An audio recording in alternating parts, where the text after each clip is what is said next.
జాగ్రత్తలు పర్సంటేజ్ ప్రాబ్లంను ఈజీగా చేయడం ఎలా? చూడండి ఒకసారి ఇక్కడ ఏమన్నాడు. ఒక వ్యక్తి తన ఆదాయంలో 60% ఖర్చు పెట్టి 3,360 రూపాయలు మిగిల్చిన అతని నెలవారీ ఆదాయము ఎంత అన్నాడు. చూడండి ఇక్కడ ఎంత ఖర్చు పెట్టాడు. ఖర్చు ఈజ్ ఈక్వల్ టు అతను ఖర్చు పెట్టింది 60% అయితే మిగులు చూడండి మిగులు ఎంత 100లో నుంచి 60 తీసేస్తే 40%.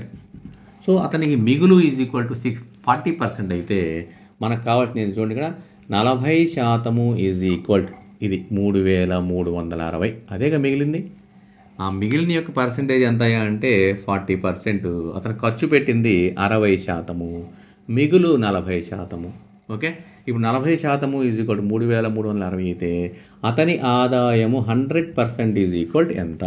అది 100% ఈజ్ ఈక్వల్ టు ఎంత అన్నప్పుడు 100 into 3,360 divided by 40. Okay, 0 0 cancel. 4 ఏకం చూడండి ఇక్కడ 4 4 8 32 4 4 16. సో ఆన్సర్ ఎంత ఏంటంటే 8,400 రూపాయలు. అతని యొక్క నెలసరి ఆదాయము 8,400 రూపాయలు.